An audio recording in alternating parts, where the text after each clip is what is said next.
To support the show, visit us at patreon.com/retroam. Get early access, bonus episodes, and access to our growing collection of premium podcasts, where we cover other JRPGs like Terranigma, Parasite Eve, and Star Ocean. Hey, Eric. Hey, Chris. How's your refrigerator doing today? Pretty good, Chris. Okay. Was the puzzle harder than the wire puzzle in Parasite Eve? Well, let me tell you something about... No, it was much harder than that, because I'm not good at ripping the plastic off wires before I splice them together. And I was like, I can cut off some of the wire and that'll be okay. No, you must cut off all of it. Otherwise, it can be a fire hazard. So you have to go to Home Depot and buy another stripper because your previous one wasn't good enough and strip that plastic off. Oh, but it's frozen because it's the freezer. So hold a hair dryer up to it, get it all nice and soft, then strip it. And then you got to use wire nuts and twist it to fucking together. You ever use a wire nut for anything, Chris? No, this is all making me very uncomfortable. Dude, I had to put that shit and then twist it together, and it doesn't make any sense how the wire nut works. But the wire nut binds it together, and then you got to fill it with fucking silicone gel shit. Look, man, I would have just started selling shit. Like, does anybody want any of these collectibles? Trade one Panzer Dragoon Saga for a refrigerator. Would you like to hear some hot sounds that I've recorded? Yes. Okay, good. I'm going to play them.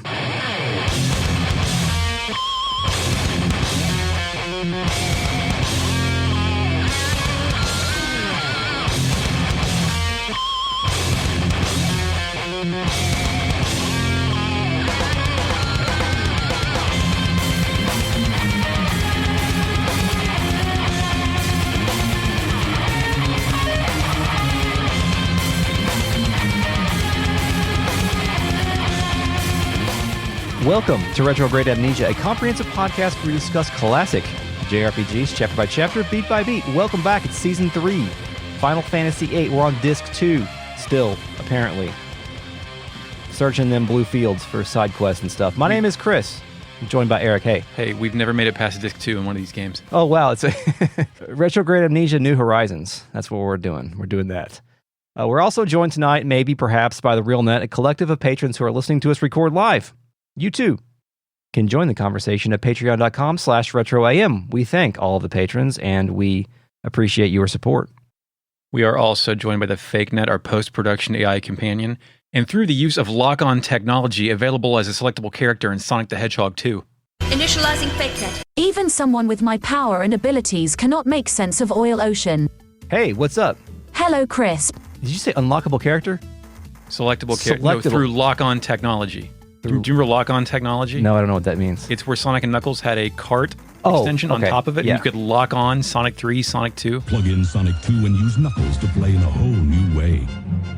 Plug in Sonic 3 for 34 megs of power. I'm familiar with this, with the lock-on technology. Lock-on technology. I didn't know that's what it's called. Have you read Sonic the Hedgehog comic books? Because that's what I've been doing a lot lately with my children. I've read one comic book in my life. Okay, well, I don't recommend these, but they're pretty good for kids. They eat chili dogs? Isn't that Sonic's thing in comics? He eats chili dogs? I think that might have been when he was with the Archie comics, but it's a sequel to the comics that were running for 20 years in Archie, and Is he older? Does he smoke blunts now? No, but like the world's all fucked up. Like Eggman has retrograde amnesia, and Neo Metal Sonic is trying to restore Eggman's retrograde amnesia, but he can't. But this fucking platypus guy comes in named Dr. Starboard or something. Is it Metal Sonic or Mecha Sonic? They are different. It's Metal Sonic, but he gets a new form and he's called Neo Metal Sonic. But he gets fucked up by everybody, like all of them. Metal Sonic looks cool, but usually gets his... He at some point during this comic, he turned into a giant dragon, or Hydra, because he stole the giant emerald, Chaos Emerald. The Master Emerald from Angel Island. He stole that. Right, that's where Knuckles lives? Yes, and he stole that and turned into a fucking robot Hydra, and eventually Sonic and team defeated it. I think that was the plot of Chaotix. Oh, could be. Yeah. Okay, great. Wow, Sonic lore. Let's do a podcast on that one day. Speaking of lore, it's time to continue our traversal through the blue fields with our giant boat school. Where do you want to go this time, Eric? I want to go to Winter Island. Do you know where that is? Oh, is that what this place is called? Yeah, it's in the northern area of the map. I find a lone beach with access to the land, and almost immediately off to the west, I find a snowfield hideout in a domed-off area right below some mountains. Yeah, is Dan there? In the crashed Shavat ship. Is Hans there? The sword you missed there? Yeah. Find Your Way plays as I enter the village. Yeah, once I heard Find My Way, I was like, oh, did I accidentally stumble across a dungeon and not Shumi Village? Because I knew I was looking for Shumi Village here, but... Well, fun fact, there's a chocobo forest kind of in 2 different places pretty close to this that you could also access. Ah, yeah.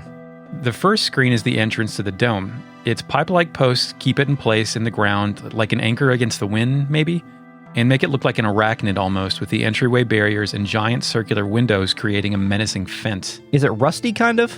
Menacing face. Yeah, it looks weathered. Yeah. But not as weathered as Fisherman's Horizon. That's true. Weathered by age rather than the decay of salt water and minerals. Mm-hmm. As we walk up, the entrance to the paths, the ground starts to swirl with magic. Do you notice that? Like something happens to the floor? Oh, no, I didn't. I couldn't tell what it was. It looked like maybe the walkway was being heated up to get the snow off of it, to clear it for... like as a welcoming mechanism. Like a heated bathroom floor? Yeah, like a heated bathroom floor, but outside of the dome, man. Yeah. The camera then cuts to an overhead shot of the entrance path, revealing bulges in the entryway that the gas is starting to protrude there for safety. Next screen, top-down overhead shot of an entryway. 3 figures are standing in front of a draw point. They welcome us to the village and take us to the elevator up ahead to get to the actual village. But Chris, they are protecting a draw point. Yes. They have monetized the draw point for 5,000 gil. Yeah, I was led to believe throughout the course of this is that the Shumi village was like a commune. Yes. But the ones on the surface are capitalist pure. We live in a society, Chris. Yes, that's true. They've got to generate money somehow. So they charge 5,000 gil. But what's back there? For Ultima. And it refreshes. Yeah. So that's pretty good. The only Ultima draw point that we found thus far was in the Mayor Dobie's house, I think. And it was a one and done. Yeah. So I hit up these guys, every 10 minutes to get more Ultima, because I haven't spent my cash on anything else in this game. Yeah, I've got a lot of money. So the other 2 say to talk to the guy in the center. So there's not really... Like, at this point, did you know these are Norg-likes? I didn't realize that. I don't think I would have realized that, but I kind of did just because I knew where I was going in this case. But yeah, also I've seen the card, so... No, right. A little bit. But I don't think that when I played this game the first time, I went here at all. You missed it? Like I think I totally missed it, or at least have absolutely no memory of it. But I absolutely love everything we're about to see here. I was online at this point, and I remember it being something I did almost at the very end of the game and not right now. And it feels like, and this is kind of a theme with a lot of the things that we're going to cover in the side quest, it feels like now's a really good time to experience some of this stuff, because we're getting, with both here and where we're going to go next, Windhill, we're going to find out more about Laguna, and I think now's a really good time to find out about it in terms of the way we're absorbing the story. In our Mind Brains and our podcast, we haven't met Laguna in quite some time. It was like episode, 20? Yeah. Maybe was the last time we hung out with him in Windhill? Yeah, and now I'm really wanting to understand Laguna at a deeper level, and I think probably back when I played the game way back when, I was like, let's just see what the next cool set piece is. But now I'm wanting to digest what's going on with Laguna and how he impacted the world. How many Laguna sequences do you think this game has total? We've had 3 so far. I've got to say, I'm going to guess there's maybe 2 more. I was going to guess 6 total. Okay. Over and under at 5, you're taking the under? Yeah, I'm going to take the under. It feels like there's a couple of major things that are still left to happen. I remember it being much more frequent than it actually is. Yeah, it's true. The first couple came pretty frequently, because the first one came on the train, the second one came as soon as we entered that forest. So those were pretty quick succession. We approach the massive dome structure, which I assume is an elevator. It's blue. It has some weird space-age technology surrounding it, and I wonder if their tech level dates back to Sentra era. You know what it reminds me of? It reminds me of the immersive roller coaster lines that have here's the part of the ride. Yeah, here's the lore of the roller coaster, because even a hologram comes on and tells you about Shumi Village as you're waiting. Yeah, I was going to say, this whole place has roadside attraction energy to it. Mm-hmm. Like Dinosaur World is some other place you explore locally. Like just some kind of tourist trap thing that is like one of those houses with a gravity well is probably here for some reason. So we walk in the elevator and we're presented with a 6th cushion stool seating area, all of which are facing a widescreen television. Widescreen TV, very not common at that time. Mm-hmm. There's some kind of electric generator noise, and a voice tells us to have a seat. It goes by fast, but a hologram of a Shumi appears and welcomes us to Shumi Village and tells us we're permitted to stay here. Thanks. Which is the Final Fantasy staple we're about to enter, of an isolationist village full of non-traditional looking sentient beings. Yes. What are the other ones from Final Fantasy you can think of? Vivi's place in 9. Moogle Village? There's a Moogle village? Yeah, in 6? in 6 there is, yeah. Fran in 12. The Wood, I don't know what her species was, I can't remember. But there was like a village of them. Yeah. Does Cosmo Canyon count? I think so. All right. I mean, they don't necessarily have to be isolationist like these people are. Leprosy. Because even the Moogles came out to wage war occasionally. Of course. Yes. They had to. I exit the elevator and hear bird noises in this underground sunny forest. This guy is naval. Yeah, this geofront. It leads to a house that looks like Toad House, kind of mushroom-like with a tortoise-like patches of brown and green patterns on the food. But I meant roof. Same thing, right? There's no music. No, It's only birds. it's birds. Yes. No music, only birds. None of you are We're the Only Swan. Yes. Before going in, I speak to the guy out front in front of a massive hole. Yeah, this guy's name is Specialist. Yes. Hello and welcome. Specialist is surprised they let you in. Usually, only merchants are permitted to come into our village. This is our negotiation table. This is where we exchange minerals with outside traders. Squall asks if he mines for minerals. My guy says, of course, you think we built a village 323 meters underground just for fun? Actually, there was a little fun in it. Nice. I wanted to ask him a question. Mm-hmm. Why is it sunny? Oh, why is it sunny in here? Yeah, do you know? No, I don't. Do you? Have The any- wiki citation needed tells us why. It says that it is lit by glowing rocks at the top of the cavern. Oh, okay. Glow rocks. Great. Yeah, happens all the time. Yeah, of course. So did you play this guy in cards? No, I had no reason to play when here in cards. They have nothing I desire, and I have over 1,000 cards at this point. Good lord. I play this dude, this folk, in Triple Triad, and he takes my Cypher card. Thank you. God damn it, Chris. I claw my way back in until he finally plays it again, gaining a Shumi tribe card and a Fusion Rajan card for the first time. So thank you, guy. I got my Cypher card back as well, and along the way, abolished the plus rule, so now I can't be defeated. Congratulations. I cannot be defeated. I don't know which region this counts as. Maybe as... I think this region counts as Trabia. Yes, it would be Trebia. Yeah. It'd be funny if you played them and he just had all Shumi Villager cards. Yeah. Nothing else. Now, the most important thing that we've discovered in speaking with him is that they call themselves specialist, which He calls himself specialist. yes, which everybody in this town calls themselves like their job title. Yes. Now, Hello, podcaster. yes. Hi, podcaster. How are you today? Is this like a The Giver situation where you are assigned a role at birth or after an aptitude test, or do you get that title after you find your life's calling? Quick question. What's Yes. the giver? You never read The Giver, and you didn't have to read The Giver in school? I think I got to read Hatchet instead. I got to read that as well. I got to read all kinds of fucking books, man. What school No, it did you sounds go like to? Gattaca, though. Like you have a destiny and a job that you work toward based on your genetic allotment. Yeah, that's basically what it is. Well, perhaps it's just his talent, Chris. Maybe so. We'll find out later. No one likes their talent. I go into the first house. It says it's an inn. I thought Julia was playing, but I think it's an instrumental of Eyes on Me, which might be Is the it? same song. I'm pretty sure Julia is an instrumental of Eyes on Me. FakeNet, can you figure that out, please? Initializing FakeNet. Julia is indeed a piano arrangement for Eyes on Me. Waltz for the Moon, which plays during the Seed graduation ceremony, is a waltz arrangement of the same song. Make of that what you will. So, Chris, is this diegetic? And if so, how could this possibly have happened? Like, do they just have this playing on a radio at the end 24/7? I think or it are we is. just hearing? I think it is diegetic. Yeah, because there is, as we're going to find out, Laguna has been here, so maybe Laguna was spreading handing out mixtapes. He was missing his lady and listening to her tape. Yeah, on his Walkman. he left it here. Yeah, I guess His Sony mini disc. because Squall actually notes the music. He's like, "Oh, the music." Fuck. So Squall would know the song too because he existed in the dream. So it's crazy, and this kind of hit me a bit too because I did not realize that we were going to get all this Laguna stuff here. Yeah. And hearing that, I was like, "Whoa, wow, this is kind of a moment here," and it even hit Squall. So pretty interesting. So this is a neatly furnished house. Cozy. Cozy, very nice. Complete with a front desk with like a personal mailboxes or a hotel key rack. Yeah. There's a giant oval rug in the center, a long window with a mantle full of trinkets over to the right, and a big couch with patterned embroidery. Squall takes a step forward and thinks, this music. Laguna everywhere, Chris. Mm-hmm. Can only Squall hear the music, Chris?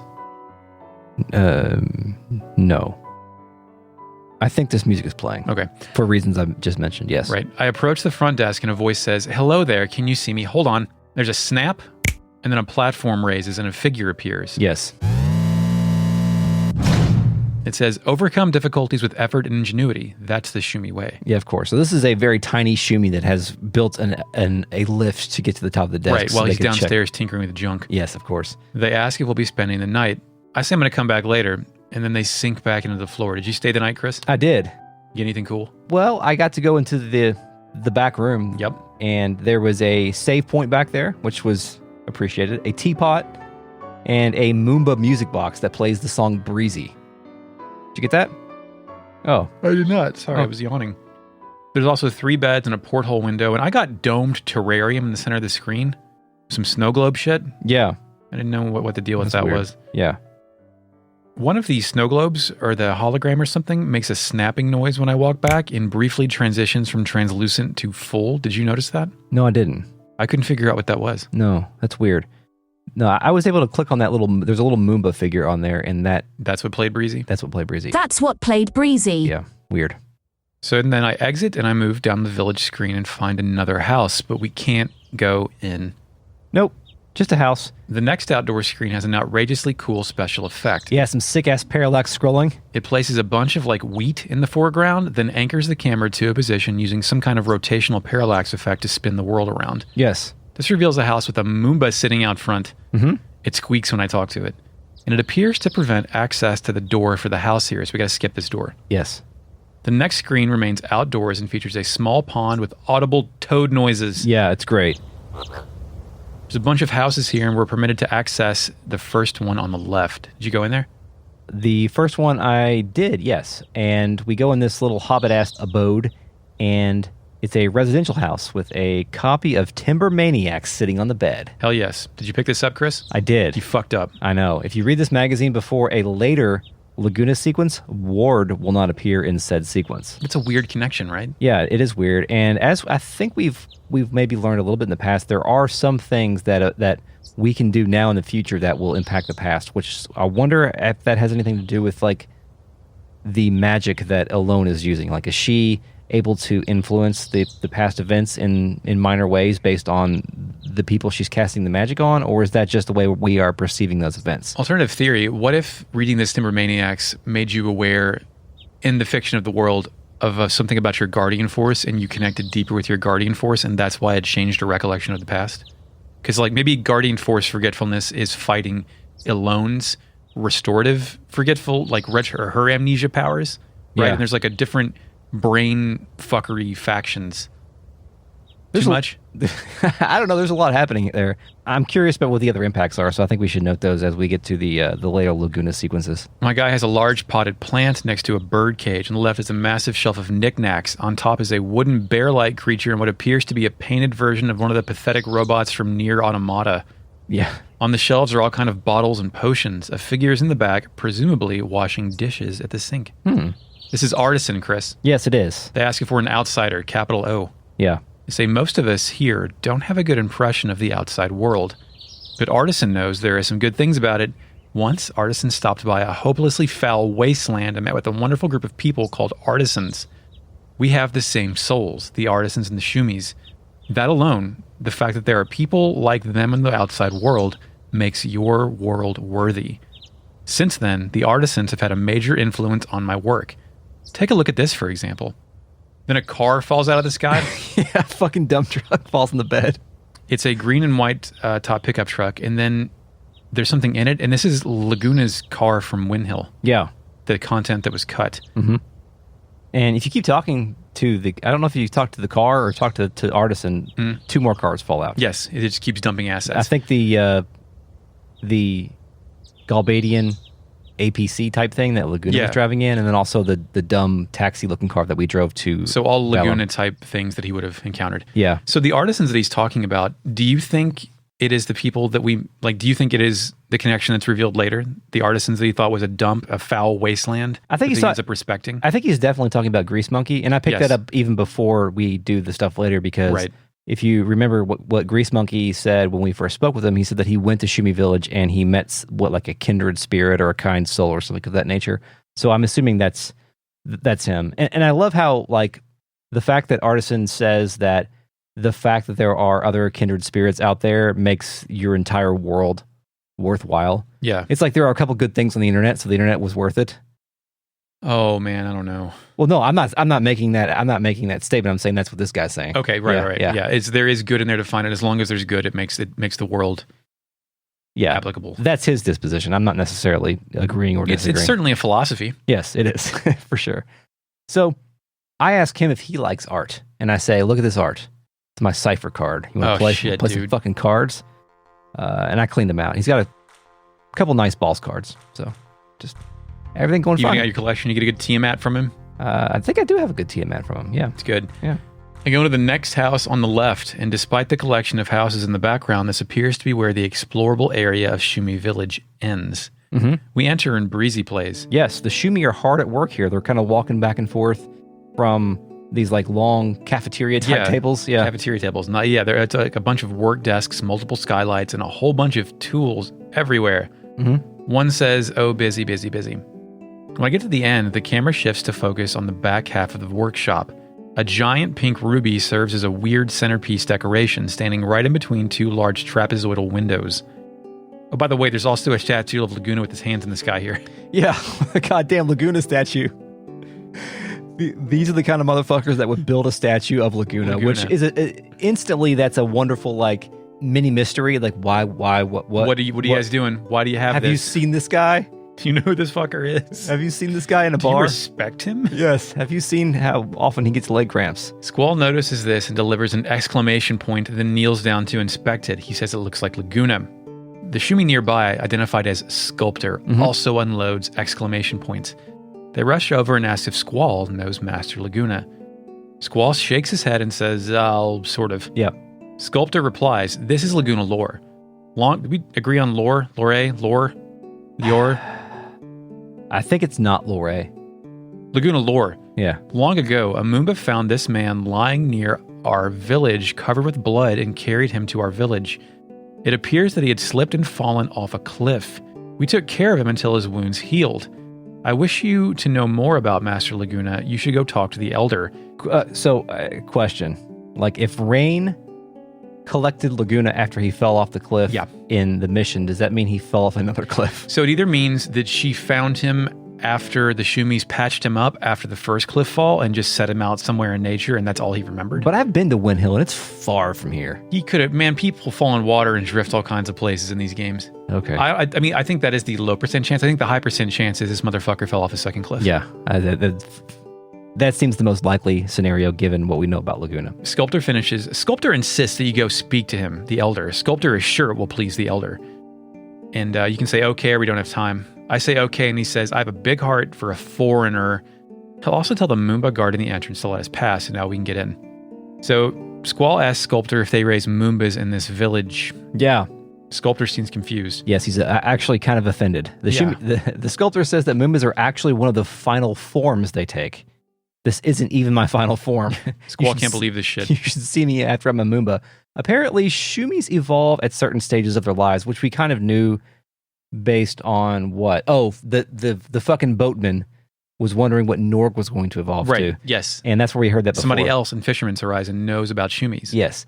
And apparently they become what is in their hearts. Uh-huh. So I guess there are limitless possibilities here. Well, they become what's in their hearts, but often those who fail to become honorable elders turn into Mumbas. So is your choice elder, of which there is one, or Mumba? Do you have like a 99% chance of going Mumba? It seems like go Norg. It seems like it. The passionate ingenuity in their hearts gives rise to the red hair. It's common knowledge, is what this guy tells us. Sculptor surprised you didn't know. Yeah. Huh. Wow. Renault is with me. She asks if it's inconvenient if you become a beast. Sculptor can't believe this shit and yells about calling them beasts. Did whoever you have... Zell says, that sucks, turning into those beasts. But yeah, then it was the same reaction. How dare you call them beasts? Yeah, Sculptor goes on a rant. He says, did you not see their noble feature, their gem-like eyes revealing innocence, their bright red hair symbolizing passion, their spectacular hair signifying power, their soothing, adorable cries, their mighty hands with incredible strength, their proud postures demanding respect. Anyway. I think Swalster said, yeah, when I was getting tortured in jail, Yeah. Also, guys, why are they in jail? Yeah. Is Galbadia subjugating Mumbas only? Like, are Mumbas exceptional workers? Slave race? Yeah. I guess. Weird. Anyway, Squall says something about Renoa's big mouth. Yeah, he said it about Zell. Okay. At least he's consistent across the board. Wow. Did you go over to Elder's house next? I did. The Mumba is moved. Inside the roof is a massive ringed aquarium. Mm-hmm. Small individual aquariums in ground level appear to feature some fish that don't play well with others. There's also a lazy boy in here with a nice rug in front of it and a personal computer off to the left. I love a good rug, and I love a good personal computer for that matter. Elder's attendant is here, and he says they appreciate us coming forward. The Elder, who I just noticed is wearing a purple robe in the center of the screen and is staring out at the aquarium, says, "Since you have come here, you must know Master Laguna." He turns around to face us. "Thank you for coming. Allow me to talk about Master Laguna for a moment. It was about 17 years ago when we found him injured." Elder then walks over and sits down in the big chair. He was on his way to Esther to save a girl named Alone, who had been abducted by Esther's soldiers. So that answers our question. Yes. That means he did fall off a second Yes, cliff. Yeah. that okay. actually answers that. Yeah. Squall then turns to face the Elder. He stayed here for a short while until his injuries healed. During his stay, he tried to teach a Mumba how to speak, which is very on brand for Laguna. Yeah. Like, for some reason, I wrote he stayed here for a bit, and while he was in Shumi Village, he taught a monkey to smoke.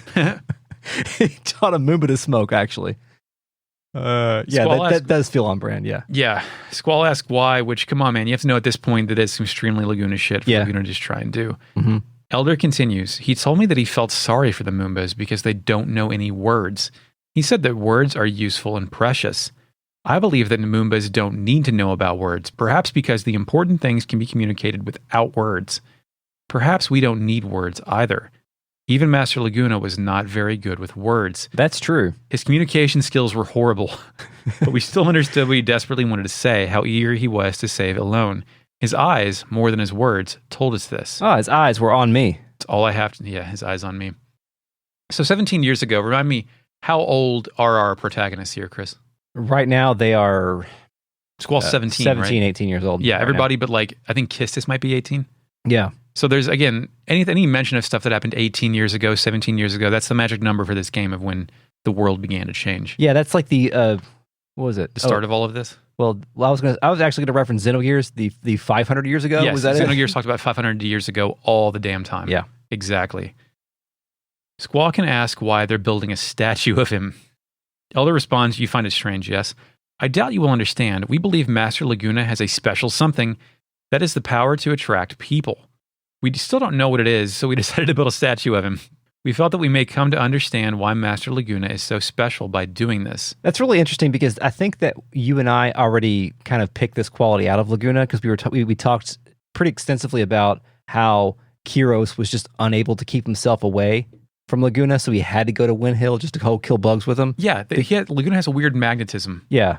He's inspirational, and he's kind of inspirational for me too. We were just talking about how we want to play as him more often. Yeah. Right? I mean, anybody if walks in the room with that music, I'll be their friend. Yeah. Squall crosses his arms and thinks, "That bumbling clown. I'd better not say anything." Then Zell and Kistis both leave, and an attendant says, "Pleased to meet you. They call me attendant." And then Elder says, "Please excuse my humble abode." You try to leave? Well, before I tried to leave, I took the Elder's propagator, Jesus Christ. and Ultima card from him. I cannot be defeated by these people because the plus rule is gone, so I just dominate them every time. You shouldn't have played the Elder in your card game. Why? He's the man of respect. You haven't. He's also a man of honor. He gives me what I've rightfully earned. Okay, but you're coming in with the stacked deck, Chris. Yeah. These aren't people who can just rip off and walk away. These are people we have a business transaction with coming up. You're supposed to do this afterward. So before we proceed, I do think that some of this stuff should have been mandatory because I think Squall dealing with Laguna is a good character moment for Squall because it's such an opposite. There's such polar opposites that Squall having to deal with the fact that Laguna is, like you said, a bumbling clown, but also perhaps an effective leader of some sort is something that I think Squall should have to face more often. Yeah, yeah. So imagine going, what are you, 38, 39? Me personally, I'm 39 years old. You went 39 years of your life without ever doing Shumi Village. This connection was never established for you. Yes. Also, counterpoint, I think it's good that this was optional content because Witcher 3 style, it really provides a story narrative-based incentive to build the character rather than something throwaway like fucking Chocobo Forest, right?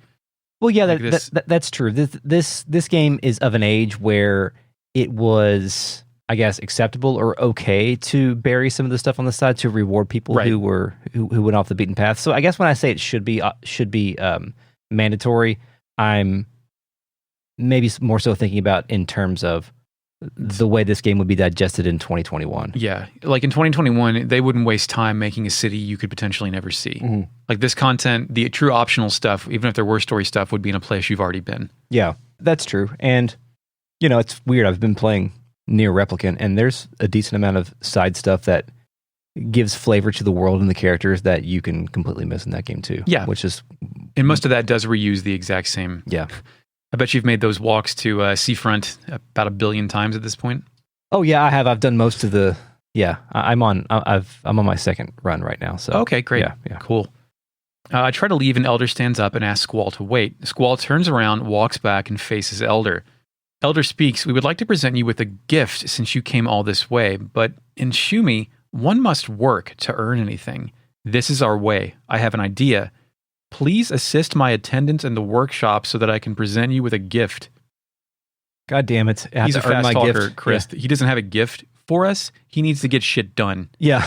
And he knows Squall's a leader. Yeah, that's true. Squall's going to get his own statue someday. And Squall is very curious about the nature of the statue too. So he of course can be. He's into it. Yeah.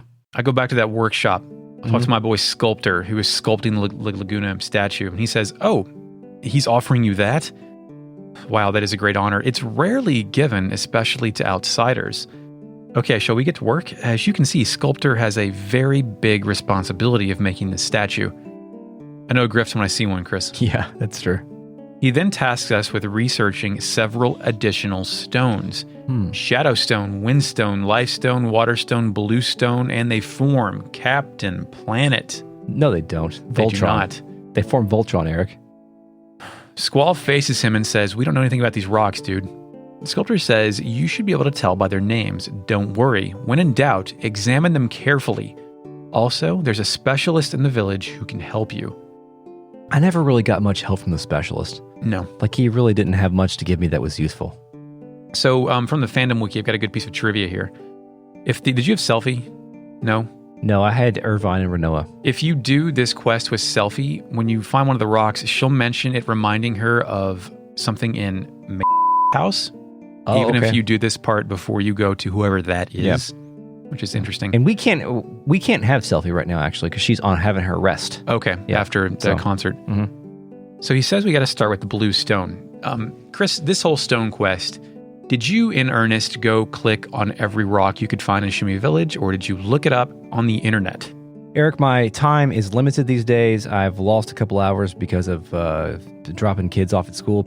Anyway, I didn't have time to do that shit, so yes, I looked it up on the fandom wiki. So yeah, we looked it up on the fandom wiki, which come on, I don't think searching for this shit adds anything. No.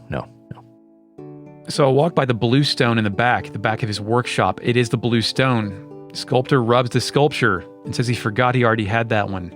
Again, it's a grift. He asks us to go find some windstones. I cheat and look at the internet. The windstone is a rock between the hotel and the house I can't access. Squall, as like a tell, will say, when you walk by one of these rocks. Right. There's a breeze coming from the rock. Chris, it's the windstone. Mm-hmm. I go find the lifestone, which is near the tree roots dangling down the stone cliff outside Elder's house. Squall climbs up the side of the cliff and extracts the rock. I get the Shadowstone. You know where that is? The Shadowstone is the shadow behind the pillar in the screen opposite of the Ultima draw point. That's right. You got to go up that elevator, almost at the edge of Shumi Village. Squall kneels down to pick it up. I go with the Waterstone. While running past the pond, Squall will comment, and when he does, you hit X, then return to Sculptor. Sculptor's like, "Fuck no, honey. That's a rock we put next to the pond." Yes. It's not After a this- Waterstone. Why would you think that? What idiot. After this, enter Artisan's house and examine the sink for the Waterstone. Yeah, it's in his goddamn sink. What Yeah, the hell? Artisan says, go ahead and take it. I only use it for washing. Chris, where do you keep your washing rocks? I have washing chainmail. You got one of those? The fuck are you talking? Like a steel wool? Yeah, you use to clean a cast iron skillet. Oh, no, we have a glass cooktop, and you're not supposed to use cast iron on that. Really? I found that out recently. I'm not entirely sure why. It either fucks up the cooktop or the cast iron. Oh, okay. Tiffany's disappointed. Goddamn. Sculptor says, why have you been doing that? Well, Brooke uses a cast iron skillet for a couple of dishes she makes, yes. I mean, did you have a glass cooktop? I mean, it's the flat one. Yeah. I mean, If it's been working, fuck it. she's been using that, making that Then I didn't tell you that. chicken thighs in there, and it's been fine. Sculptor says my job is complete. He tells us we can go see the elder now. Yes, I'm excited. Yes. Squall is like, you don't need the stone, do you? Sculptor's like, no. Kiss just can't believe this shit. Sculptor continues, we don't need any of these stones to finish the statue. Zell can't believe they busted their butts for nothing. Get any comments here, Chris? Any of your crew? No, nothing of note. Squall thinks they wanted us to get acquainted with the village, specifically with the last stone. They wanted us to visit Artisan's house. Of course, there was no need to put a stone at the inn. If we were going to stay there, we would have inevitably go there anyway, so that's why there wasn't one at the inn. Okay. I don't know. I think this is encouraging exploration, but Yeah. I mean, this is retrograde amnesia. We already explored anyway. Of course.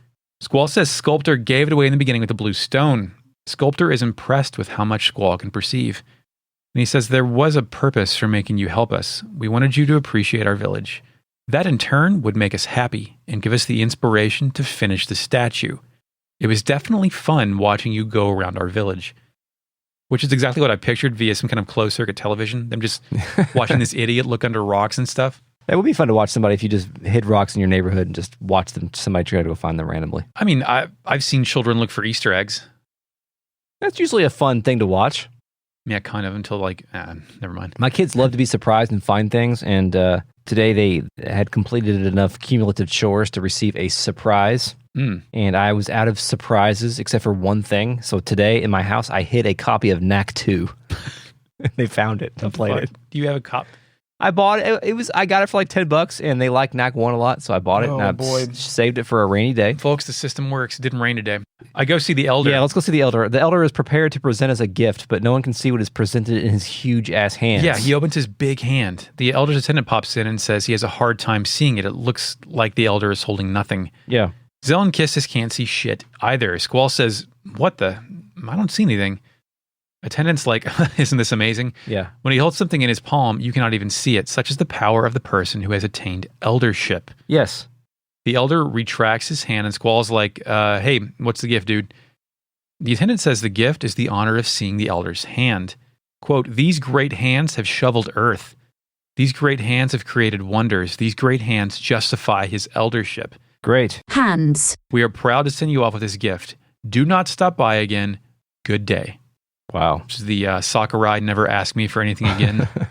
Shit. Or the Harada, don't ask me for shit. Yeah. Yeah. So it's funny. He says, do not stop by again. But the elder then says, come by anytime. Yes. As we leave, the attendant does actually let us leave us with a souvenir. It's a phoenix pinion. Did you get that? Yes. And do you know what it does? Is it a, what's the word? Not disposable, consumable summon for Phoenix? I think so. I haven't used it yet.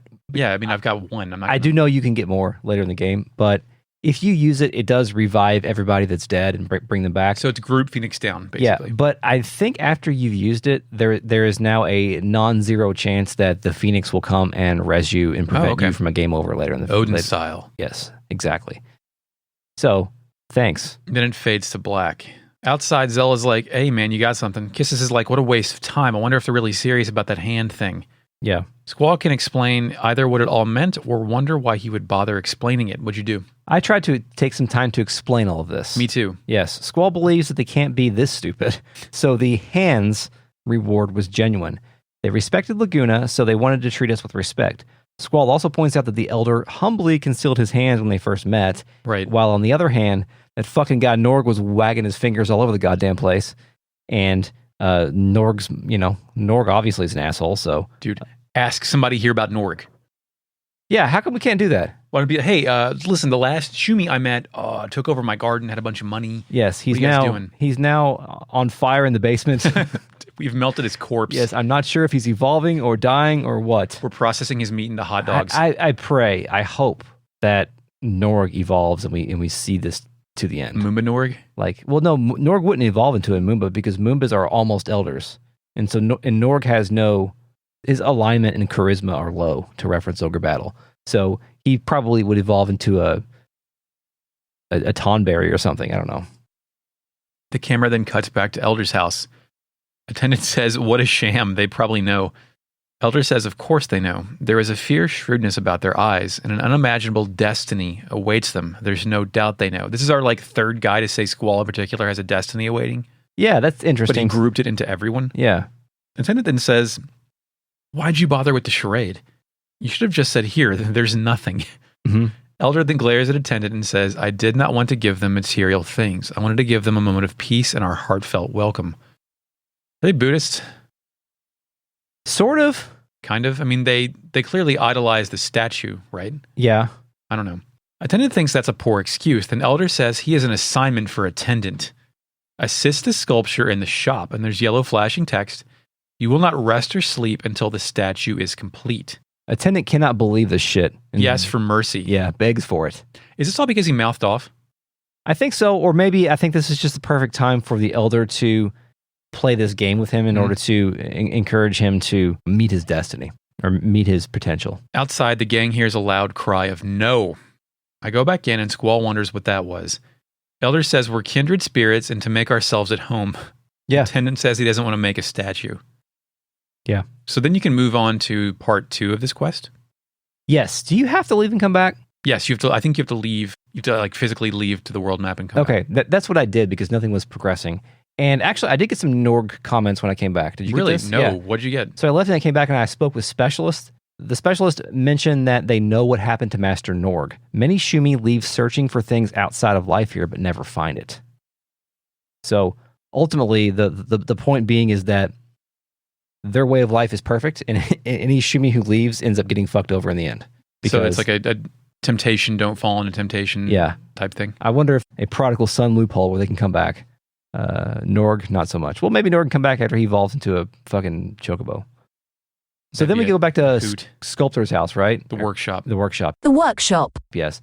And things are not going so great. It appears that the attendant is refusing to work. Yeah. So our only mission here is to go back and snitch on the attendant back at the Elder's Go house. tattle on his ass. Go tell his boss. Elder says, from the look on your face, they must not be working seriously. You know what? The Mumba can help us. Please go ask the Mumba outside for some help. Yep. It will become an order if I ask, so please. And that's like when you don't want to deal with the official office rules. Yeah. Because if he asks something, it's a whole big fucking deal. But if you get somebody else to do it, you got to fill out paperwork. It's it's a whole thing. So the Mumba runs to the statue area and emotes wildly once we get there. Yeah, he's all on fire. At first, the attendant doesn't want to help, but once the Mumba does the Zell dejected animation, he does that thing where he hangs his whole body. The attendant buys in, since this is an order from the Elder. I've got the Mumba punches him in the ass. Okay. You may have made that up, or maybe I missed something. I don't know. This fake net, does the Mumba punch him in the ass? Initializing fake net. Yes. The attendant is staring at the wall and the Mumba gently double taps that ass. Attendant responds, the Elder said that? That's not fair. Mumba does the I don't know gesture, then the attendant responds, the Elder's not giving me any choice. Okay, fine. Attendant will work. Mumba celebrates, Chris. Yes. He fucks off. Now we go back to Elder's house, right? Uh-huh. Squall wonders why forcing this guy to do something against his will is a thing here. Fragments of Memories plays. Oh, yeah, you're right. The Elder says that we must not understand. There is no one who admires Master Laguna more than Attendant. He refused to work on the statue initially to leave here and fight alongside Master Laguna. Laguna almost had a Shumi in his party. Dude. Thus, Attendant did not want to become an Elder because one cannot leave once becoming an Elder. Elder believes that Attendant will one day become an Elder. So this is really a side quest to encourage the Attendant to meet his potential here. How long have they been working on the statue? 17 years, maybe? years. And they're just like close to wrapping it up now, or? I mean, it's already in a shape that we can recognize it. So yeah. Build a foundation, man. So culturally, what is this a commentary on? Is it your parents picking your job for you, regardless of your ambition? Is Final Fantasy VIII suggesting Elder is a poor Elder for not letting Shumi realize their passion? Or maybe Elder is a good Elder for recognizing this attendant's aptitude and keeping him on track. Yeah, I think it is. I mean, if we remember what the specialist told us, people who leave Shumi Village usually get fucked up in the end. So. Right. I think it is kind of smart in how ambiguous it is, and it can be read either way if you want to go for a deeper dive on this. Yeah. With a lot of stuff, ever since I guess reading the Yoko Taro book and how the city in Nier Replicant that is obsessed with rules is how he thought dealt of Japanese culture and society with its like litany of laws. Oh, okay. And just that were contradictory and all that stuff. And I wonder how stuff like that filters into Japanese games. Aspects of culture that I'm not familiar with end up creating stuff like this. Yeah. So let's see. Elder then stands up and looks at the aquarium. He says, it would be really ironic. Squall asks if there's any way to prevent evolution. Come on, man. No. Elder says it's not the Shumi way to abuse our knowledge and pursue personal ambitions. All of us has accepted our destinies. Squall crosses his arms and thinks, how sad. Yeah. Squall is also a boy of destiny, Chris. Yeah. He's still pushing back on that, even in the optional content. He's Vanderbeek removing his helmet and saying he doesn't want his life. Yeah, perhaps. Elder says it sounds like they may need one more person to help. I would love to see my attendant go and pursue his personal dreams. I once had dreams too, but as an elder, my responsibilities must always come first. Who's our man of dreams, Chris? Our man of dreams is Grease Monkey. Actually, Artisan, excuse me. Yeah. Grease Monkey's friend, the Artisan. Artisan says they have much to do before becoming a Mumba, so they're not going to help. They're like, I'm about to become a Mumba. I don't have time for your bullshit. Yeah, he says he doesn't. He hopes they don't ask. And are these guys struggling with their faith? Is that what this is? I think so. Or is this like they're just pretending to do what they're supposed to love? I guess it's really interesting because, or is it saying the necessity for teamwork? Because they've all been doing this shit individually, right? Yeah. Like there are other Mumbas at the workshop, but only Sculptor is sculpting. But Artisan also has sculpting skills deep beneath. It's an interesting puzzle. Workshop, Breezy starts. Yes. Attendant thinks they need one more skilled craftsman. It's Artisan. Sculptor says the attendant is amazing, and he's learned a lot from him. So attendant is on board now. Yes. Back to Artisan's house. My guy's pissed. Help at the shop, I can't. There's tons of things I have to do. Now I have to go to see who, Chris? It's going to be Grease Monkey. At Fisherman's Horizon. Yes, he's a kindred spirit that we met before. If you paid attention to his dialogue, you would know where to go. Otherwise, you would get stuck right here if you're playing this game blindly. Fisherman's Horizon plays. Yes. Squall walks in. He asks the Mumba doll is a real Mumba. Grease Monkey says, no way, Jose. He also says, you guys went to Shumi Village, huh? Did you meet the guy who made the Mumba doll? The doll reacts to the presence of people who went to Shumi Village. Grease Monkey laughs and says, yeah, high tech, ain't it? It's a pretty good craftsman myself, but that thing's way out of my league. Squall tells Grease Monkey he spoke to the person who made that Mumba, and we have a problem. Grease Monkey asks what's up, and then it fades to black. It comes back up, and Grease Monkey says it sounds like he's got a lot on his mind, but it seems like we're trying to do is pretty important. He's going to help us, Chris. The Mumba runs over the doll. Yeah, it's come to life. Grease Monkey says, this baby will solve your problem, guaranteed. We're back in Shumi Village at Artisan's house. The Mumba doll runs up to Artisan. Squall asks if Artisan made it, and he says, yes, it was a gift Artisan sent to a friend. Why the fuck do you have it? Oh, he built a message into it. Then Grease Monkey's voice comes out. He sent him a voicemail. Yeah. Artisan recognizes it, says it's good to hear. The voice says, hey, what's happening, bro? Can't contact you directly, so gotta go with this. I hear you guys are making something. Why don't you quit dallying and just do it? Yeah, bro, I understand how you feel, but you're an artisan. You're supposed to. Chris, does he know Hammer the Supplier? Yes, he does. Ding noise. Artisan, Grease Monkey is basically telling Artisan that it is the duty of an artisan to make things. Yeah, use his talent. Much like it is the duty of the podcaster to make hot sounds. That's right. Also, I love how the Artisan replies to all this to say, nice to hear Monkey's voice again. Like, he doesn't say Grease Monkey, he just calls him Monkey. He calls him Monkey. It's like they're on a second name basis. Yes. I exit the house. Who's here? Our old pal MF. Master Fisherman. Yes. With his fishing pole. Yeah, he's here fishing in the pond, I guess. I was like, what the hell are you doing here? Master Fisherman MF says, so it was you, boy. The elder was just talking about some kids who came here. So I was like, why are you here? Yeah. Master Fisherman says he's an honorary Shumi. Oh, wow. Apparently, Master Fisherman helped make the 3D imagery in the elevator along with some other technical gizmos here. That answers our question about where their tech level is from. He got tired of the ocean, so he decided to come out to this freshwater pond. Squall looks towards the workshop and wonders if everything's going to be all right. Artisan pops out of his house with a Mumba doll suddenly on his shoulder, and Artisan mentions that he has been misconceived. Nobody has attempted this before, but Artisan has decided to become a human. Oh, buddy. He invited me to FH. Artisan is going to go. So I guess you could be happy to have you. I guess any organic creature Shumi can become, I guess. I mean, I guess, well, do you think we see if this happens? Oh, I have no idea. Yeah, it's kind of weird. Yeah. Master Fisherman says he'll stop by when it's complete. So I guess we do get some more on this in a bit. According to various sources on the internet, we have to come back here on disc 3 to continue this story here. Back at the workshop, Artisan says it'll now be easy to finish, and they've already done such a fine job. The Mumba is dancing on Laguna's head. Yay. Sculptor thinks it's been an honor to work with the two best in the village, and attendant says it's going well. Finally, back at the elder's house, it's like, you convinced Artisan? Excellent. Only your wits could have accomplished it. I was going to offer Artisan this to help us, but I guess I don't need it anymore. Please take it. What do we get? A status guard. What's that do? Guard your status. It's not right, Chris. Fake net. What's that do?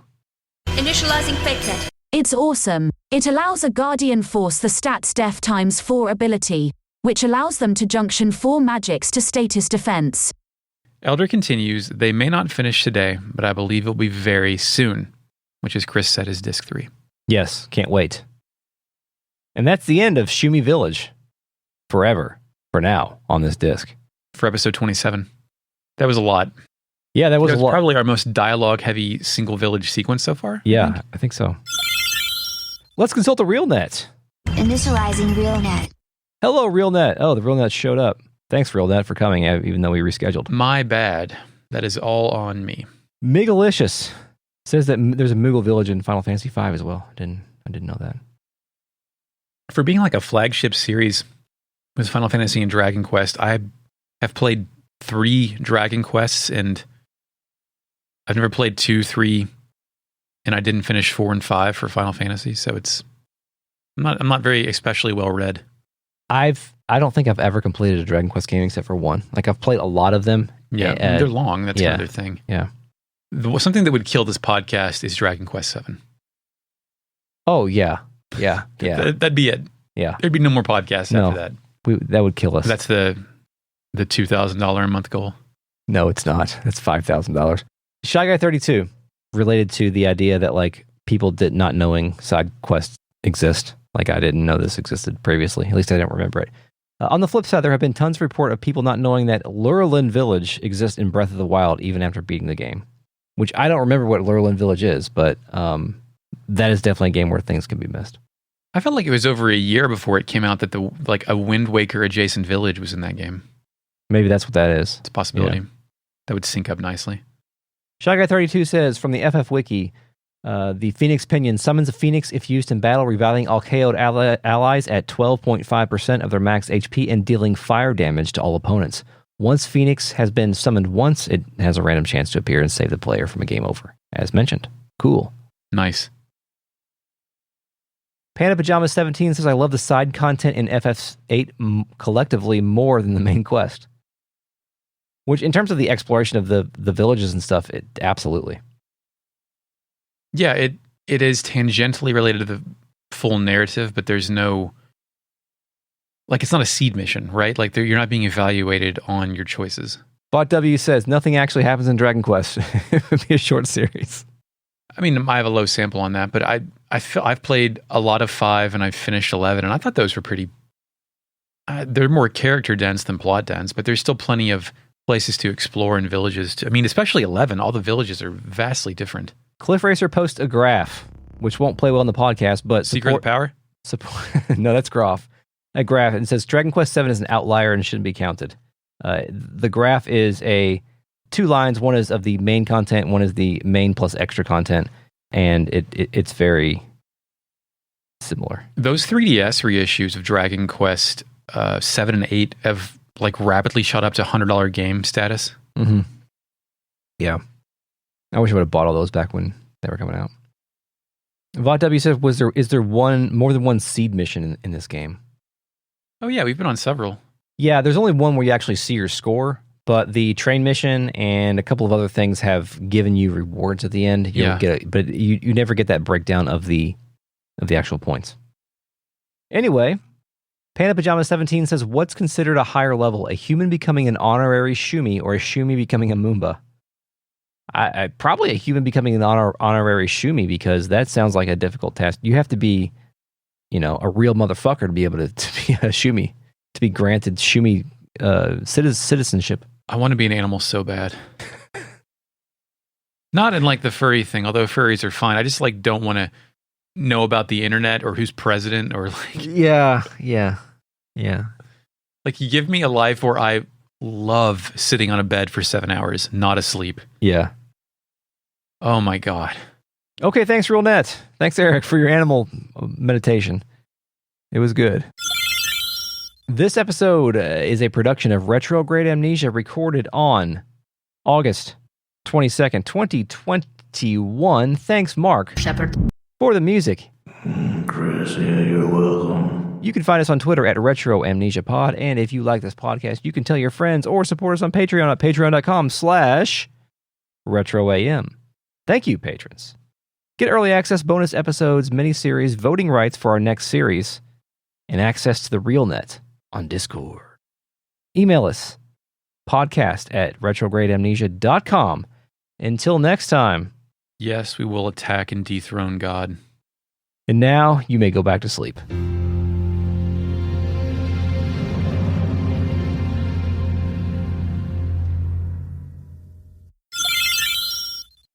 So this place is a fuck. No, This place is a fuck. sorry. My favorite Easter egg hunts is when a kid finds an Easter egg from the previous year. Oh, yeah. That hasn't happened, but we have had kids find Easter eggs from like 3 weeks ago. Yeah. Anyway, It's okay, it's all wrapped. What the fuck am I doing? I don't know. At least your school's close. I vote there. Oh. Or I did back when you voted, in person. We went to the big guy. We laid the whole thing out for him. We told him we had this great idea for a new game called Sonic and Knuckles. It's Knuckles in his own game. Plus, it has new technology. Lock-on technology. So you can play Knuckles in Sonic 2 and 3. It's revolutionary. He just laughed at us. So we sold the whole thing to Sega? Who's laughing now? Batman!